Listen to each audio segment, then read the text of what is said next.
This is Alabama Politics with Steve Flowers, an in-depth interview with Alabama's top political newsmakers. Now, from the studios of Troy University, here is Steve Flowers.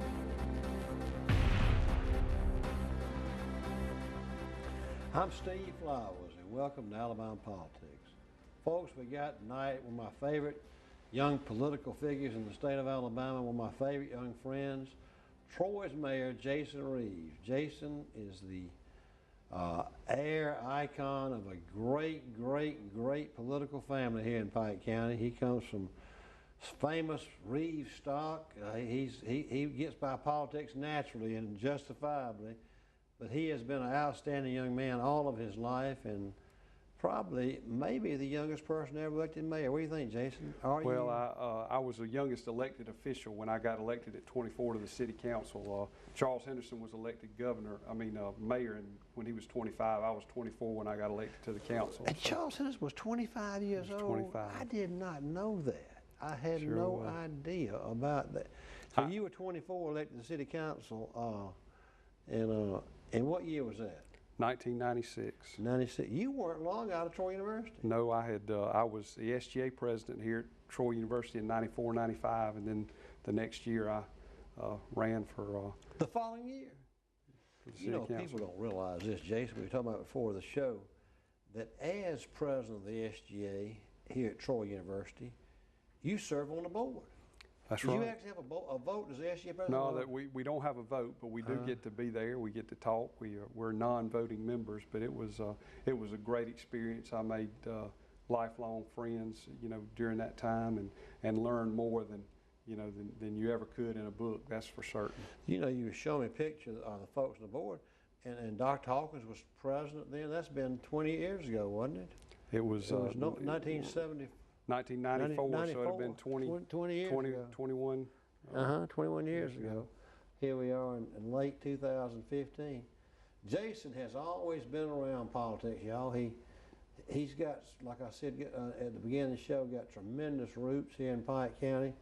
The first Reeves families came here, and what year? Tell Jesse Reeves was your ancestor. Right, about 1820. Wow, that's the first. That's the first settlers in this area. They were some of the first. Came in when they opened that Federal Road number 6 that ran from Russell County down to Pensacola, and they came in on that road. Jason, isn't that where y'all's farm is now? It is. We're still on. We got a farm that's still on the old Three Knots Trail. Originally from that land, from that. Well, now that particular farm was bought by my great grandfather. But that area is where all my up around Sandfields where all my people settled. I just got to think about that when we were sitting here talking about how you grew up on that farm out there. You and your daddy go out that farm, and I thought, well, that's interesting. And your granddaddy, who you were so close to, Mr. Homer, ran the utilities department here in Troy for, what, 30 years or more? Well, it was about 20, but but then he stayed on and consulted with them for years after that, and he was my hero.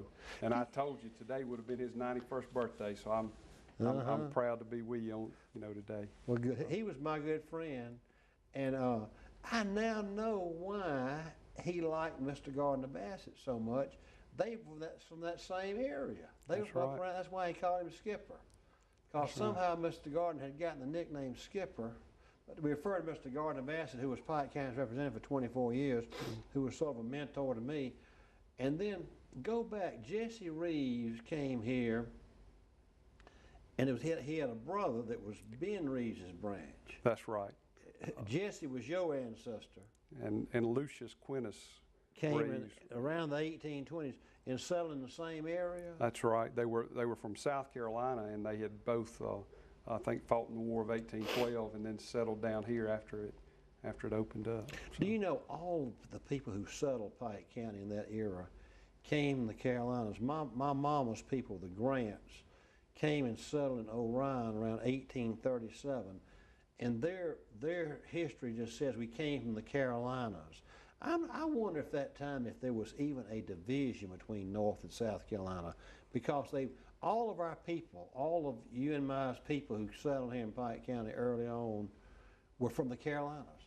I think most of the state was, but our county and our area were, and of Scotch-Irish descent, basically. Yes, sir. We were all Scotch-Irish descent who came from the Carolinas. So your ancestors were about like mine. But then, so Ben's was a relative named Lucius, and yours was Jesse. That's right. How many generations back is that? Ooh, at 9 or 10. Is it that long? It's way it's way up there. So. And so, now you know your wife Ellie has long roots in Pike County. That's right. She was a Driscoll Colquitt, but Betsy Herlong. Betsy's family for years. Betsy's mother was an Osteen, and so they've been around these parts for a long time. Osteen got what Roseburgs all those years. He came to Betsy. Yeah, I'm not sure. I'm not sure. I'll have to ask her. Yeah, about there were a lot of Osteens up there. Hey, I want to call you Grady. People do it all. His daddy Grady is my age. We're the same age, and he was police chief for over 20 years, wasn't he? That's right. 20 years. Now practices law here, and with he and Nick Severa and Frank Raff, and them practice law together, a bunch of them. And but his daddy was a very, very formal and prominent chief of police. So, boy, Jason, you had the right background. Your granddaddy was superintendent of the utilities for so long, and then your daddy was police chief, and now you're mayor. That was just kind of a logical progression. Well, I learned a lot at the dinner table. When you think about the utilities and the police department, they're the two largest departments in the city, and I always had them as resources, and still have Daddy as a resource. And if I ever run into a problem, I can always talk to him about it. So I guess public service is in my blood. Jason, we always kind of wonder what's your political interest. We always knew you'd be in politics. I thought maybe you might run for governor or something one day. You still make it do it. You got plenty of time to do it. And really, I think a mayor's position is really a better stepping stone, better training ground. I know legislature's pretty good pretty good training ground, but you've administered a government. I think next time you're gonna have a couple of mayors in that governor's race. I think you're exactly right. I was on I think you'll see either Huntsville's mayor He's in it. or Walt Maddox from Tuscaloosa. Yeah, those two are looking at it. I think Battle's in. Tommy Battle, the mayor of Huntsville's in the governor's race, and the reason he's going to run a good race, he's dedicated to it. He came to me about a year ago and said, "I'm going to run for governor." He wants to be on this same show. Well, and I have on this next. And I was on about a month ago. I was on a panel for some art leaders in the state. They had a mayor's panel, and Mayor Battle and Mayor Strange and I were on there, and I was impressed with Mayor Battle. I don't think Todd has the interest in it. He doesn't, and he said that because we got through talking, and one of the ladies stood up in the back after we gave our presentations and said, "Do any of the three of y'all want to run for governor?" And I said I was fine, and Todd said he was fine, but Mayor Battle didn't say, so that was a good sign. I think some people think Stimpson in Mobile, but I've had a conversation with Stimpson. He likes being at home. Well, he's older than I am. He's in his mid to late 60s, and he likes his family life. You run statewide. You pretty much, and your children are right. I have a young family. Yeah. Ellie and I have 4 kids. How old are they now? Tell us about your children. Will is 15. He's a freshman at Charles Henderson High School, and he's on the football team. He's a big boy. And what position do you play? He offensive line. He's about 6'3" and weighs 265 pounds. I didn't know that. Is he starting as a sophomore? Well, no, he's gotten hurt a little too much. He's a little accident prone. I want to go out to more games. Fingers. So he's a sophomore. Will's a sophomore. No, he's a freshman. Freshman, 15 years old. 15 years old. And he's 6'3", 265? He's a big boy. Good God. And Drew, my next oldest son, is in the 8th grade. And that make him 13. He's 13. He'll be 14 November the 2nd. One of them's a real good baseball player. Right. Will is, and Ben is too. Drew, my middle son, is he loves the farm, and he would go around with the 13-year-old. The 13-year-old. He'd go around with my granddaddy, and granddaddy could put anything together and take anything apart. And Drew's that same way. He's they're all unique, and you just love them. But Ben is my youngest son, and he was one of the kids on that 8-year-old team that won the World Series a few years ago. Yeah. And loves baseball. He's in what grade now? He's in the 7th grade. So I got doorsteps, 7th, 8th, and 9th grade, the boys. And then Kate, my daughter, who runs the show, is in the 2nd grade. Is she taking dance and everything? She follows her brothers around pretty much. She just kind She's of not does tomboy, her is own she? thing a little bit. You know, she's a sport. But she got to be pretty with Ellie and Betsy. Well, I think she's the prettiest girl in the world. You know. Well, you know, Betsy was such a good dancer. She all was. those years, and I bet Betsy wants her to dance. Well, she? they've all talked to her about it, but she's just. I think maybe she will one day, but we've talked to her about that and trying to play the piano and some of those things. But but yeah, Betsy taught just about every little girl around here to dance for years and years. She sure did. Jason, you love being mayor. You know, and you won the first race without anybody running against you. Your first race. Usually people have opposition in the first race, but nobody surfaced. Well, I was fortunate. I had been on the council for 16 years, and I appreciate the opportunity folks have given me, and I do. I just love my hometown just like you do. I love Troy, and just have enjoyed working with folks, and with my daddy and granddaddy being city employees. I've got a real heart for that, for that public service in this community. Well, you've done an excellent job, and you're perfect for it. Jason, one thing, I don't know if our viewers realize this, some outside Troy may not realize that Troy owns their own utilities. Just like Dothan, who are some other cities, Dothan and Troy? There are several. Brundage does as far as AMEA. But what makes Troy unique is we're the largest municipality in the state that buys our power wholesale, basically on the open market. So we can buy it from Southern Wholesale Energy, a subsidiary of Alabama Power. They don't have that power? They're in long-term contracts with AMEA. I see. So basically, the northern part of the state, you've got people that are in long-term contracts with TVA. Right. The middle part of the state, you got folks that are in long-term contracts with Southern Wholesale or through AMEA, and then you've got people that are in long-term contracts with Power South. What does AMEA stand for? Alabama Municipal Electric Authority. Okay. And that's a group of, I think, around 14 cities that own their utilities and then buy their power. Brundage is one of those, as well as Dothan. Jason, that is a real asset to our city, isn't it? It is. Doesn't it we may make money off that. We control the rates too, can't we? Right. We have low rates, but one thing it's allowed us to do is Troy's got about the lowest taxes in the state. When you look at sales tax and property tax, Dothan is about there where we are, but when you combine sales and property tax, Troy is one of the lowest. One of the Alabama Policy Institute did a study on communities being friendly to business, and we were in the bottom 5 of the 50 largest cities in Alabama as far as tax base. And what's allowed us to keep that tax base so low are owning these utilities and allowing them to where we don't have to pay taxes like other utilities do because we're municipal. We're able to use any money that's generated back into the community. Jason, what era did that occur when these cities began to own their own utilities? Do you know? Well, I think Charles Henderson, it was going back to that era. He started and cut it on, but then my grandfather was part of a group that got to looking into how are we going to find a long-term power source. They had looked at maybe possible generation up in the Kentucky area and wheeling it down here, and when they finally settled on I think selling bonds and buying it. That's when Troy sort of broke off and figured if we were going to be dealing with a middle person, it might as well be us. So we began back then to deal directly with the power suppliers, and that has been a great asset to our community. It's kind of we can control. So our power rates are really less than cities that have TVA even or Alabama Power. Well, because there's no middle person. We deal directly with the power supplier.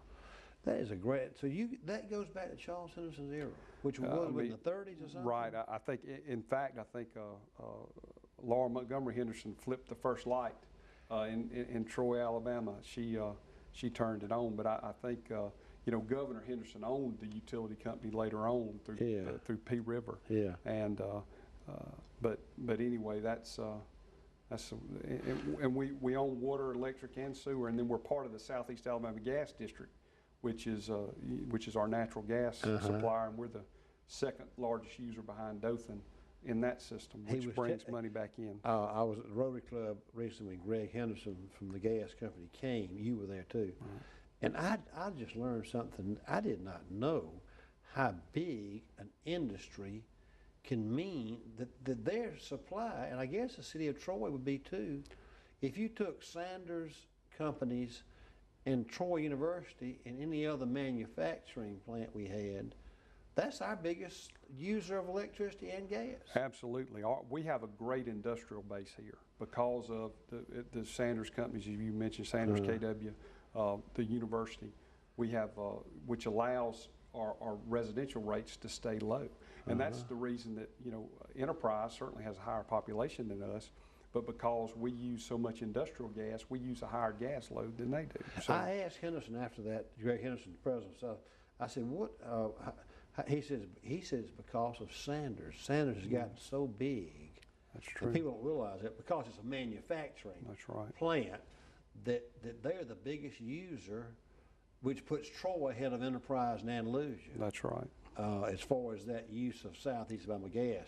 That's right, and those are, and where weather and a lot of other things can affect our residential customers, and you end up with problems with demand and things like that. Industrial customers, they run 24 hours a day, so that load is level, and it's a very attractive load to people. So it allows us to, you know, to pass that savings on to our customers. Is Andalusia one of those cities too?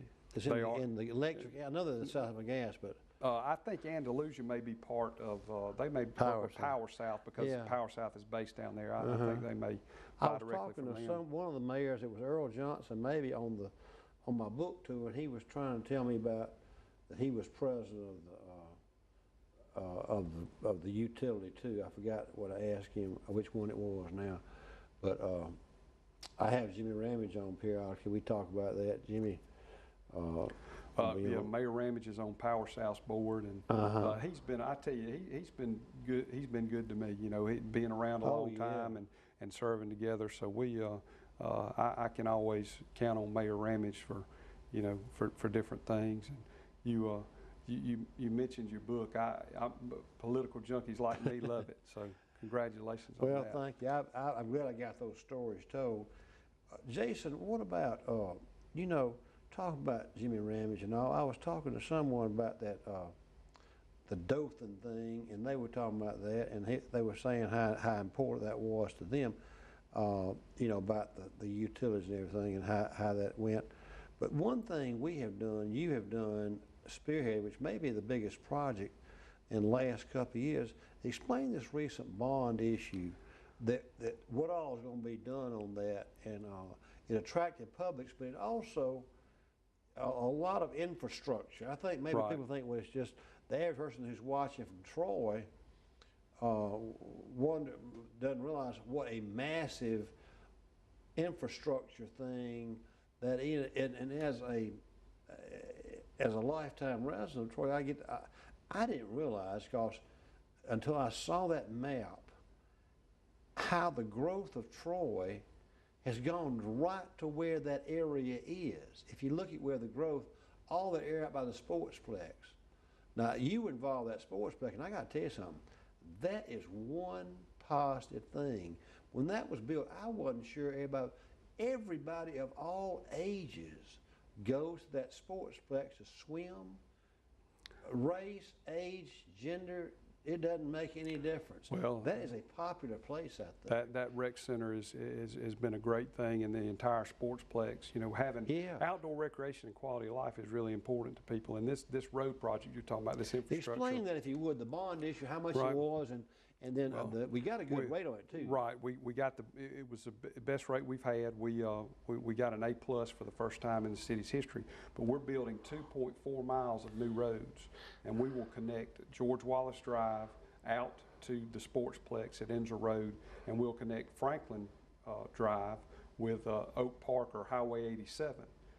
So that's going to open up hundreds of acres Which is for the development. heart of the city now. That's where the growth in the city is right there. Right, that's sort of that axis of 87 and South Grundy Street and 231 has really grown and is one of the busiest non-interstate interchanges in the state. There's a lot of traffic right there. It was 10 years ago, Jason, when I was in the legislature years ago. James Kelly, the division engineer, pulled me aside when can you come out here and see me? He showed me where that intersection, where Burger King is, and 87, Grundy Street connection on 231. He told me then it's one of the busiest. 231 in the summertime has more traffic on it than I-65 going to Mobile. Well, did you know that? We're so fortunate, that beach traffic, and that's one thing. Yeah. That's one thing we tell the bond folks is that everybody's got a shortcut to the beach, and the way you tell them to get there is where you start in Troy, and so all of that traffic going south every summer is a boon to our economy as well. Now, tell what all else. The bond issue was $12 million. The bond issue was $12 million. We opened the bids this morning. They'll have to be checked, but we think they're going to be in about the $7.7 million range. Which is a lot less than you thought. Which is we felt like this being a city project that was non-DOT related, that was wide open. Very rarely in this day and time do you get basically what they call a virgin project, where you're building a brand new road on unused ground.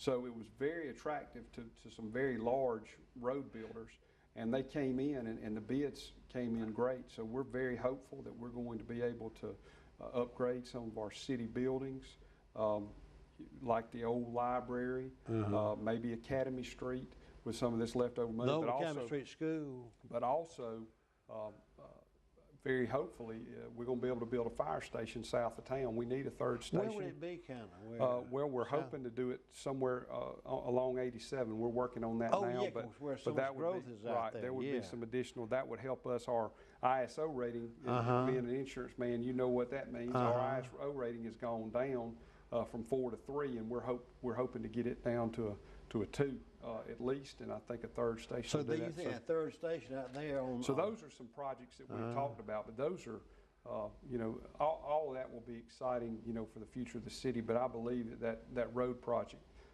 I've been told by a lot of people that'll be the biggest thing that's been done in a long time. So we're excited about that. Jason, there's a gully down there behind where Publix will be. That's going to be expensive to come through there, isn't it? Well, we're going to have to put 4 bridges in on both roads, but it's not as bad as we used to think. I can remember years ago it was in the highway, in the highway plan to possibly connect those roads, maybe to extend Franklin or do something to connect out with there. With the state funds, right, you mean? with state funds, but at that point in time, people were talking about 20 million, 25 million, but it's just, it hasn't been as bad as we thought, and we're very fortunate. What that did it's you gonna anticipate the road project being close to 9? Probably, or even 10. You can't ever tell on those kind of things. And it came in at 7.7. Came in at 7.7. The full project. And that's 2 3-lane roads throughout. Now tell me again, if you would, explain me which roads are going to be improved and everything. Right. There's going to be a 3-lane. Publix is going to be right there as George Wallace comes into where that chicken place is. That's right. What happened to that Popeye's chicken place? It will still be there? It will. The road will run right through right between Popeyes and AT&T. It will expand through all the way out, and it will come in right at the ball fields at the Sportsplex. Right there. Right. That'll be a 3-lane road? That'll be a 3-lane road all the way through. There'll be a traffic signal in the middle, and then where a bridge will be then.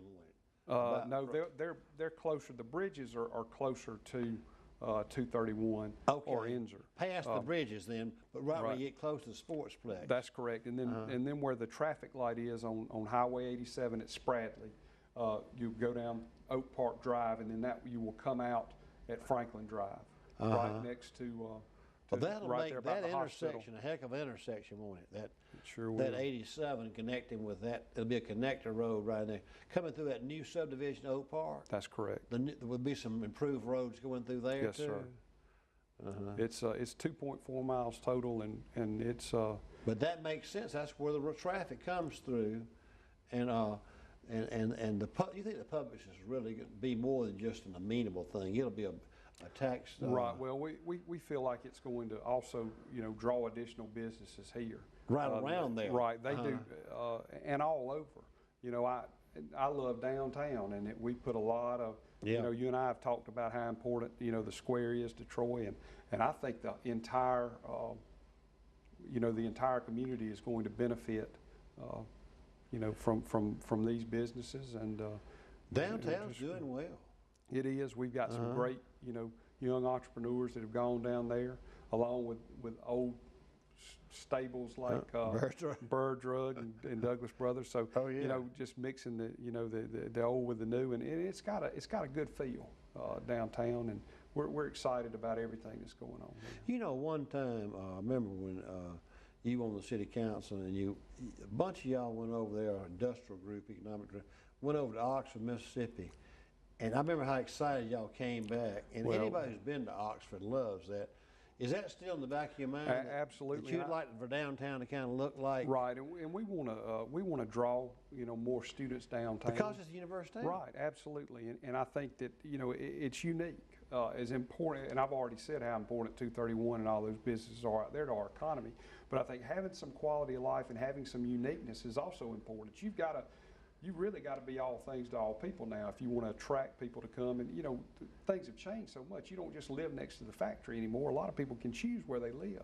Yeah. And so we want to give them a real diversified quality of life here that they can enjoy. And well, we are not only a university. We've got a lot of diversified industry like Sanders and Sikorsky and other plants, which a lot of industrial base. We've got a good rounded base. But being a university town, that to develop that area like an Oxford, like that would be. It looks good anyway. Absolutely. I mean, there's lofts down there, loft apartments, and everything. And we hope we'll get more, continued growth. Really, the plan for the city and the university is to grow together.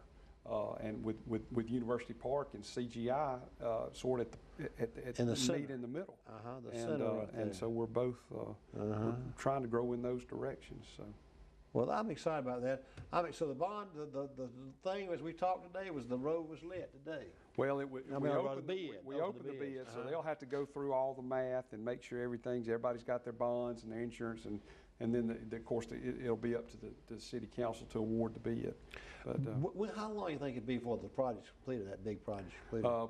We hope to have everything completed by the end of next year. In 1 year, so in 2016, the Publix will be here. December 31st, 2016, and I think Publix does not open stores during the holidays. So November, December, January they don't open, but February the 16th, 2017 is their projected. And all the infrastructure will be done in 2016. Yes, sir. That's a good move. I like that. Well, Jason, our time's up. This has been a great interview. I'm glad we got on that thing about the project, though. I learned something about that, and I'm sure other people did too. But I hope sometime maybe we can do this maybe once a year or something. Well, I'd love to. Thank you so much for having me. We'll kind of update folks on the city and everything. Folks, our guest tonight has been Troy's young mayor, Jason Reeves, who has been around Pike County and Troy a long time, former SJ president here at Troy University, and our young and very diligent mayor of Troy, Alabama, who we're all proud of and is doing a great job. We thank you viewers for watching. Hope you tune again next week for Alabama Politics. Thank you very much. Thanks, Jason.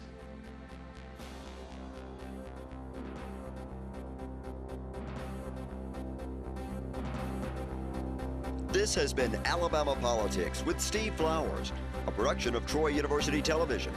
Opinions expressed on this program are not necessarily those of Troy University, its administration, faculty, staff, or students.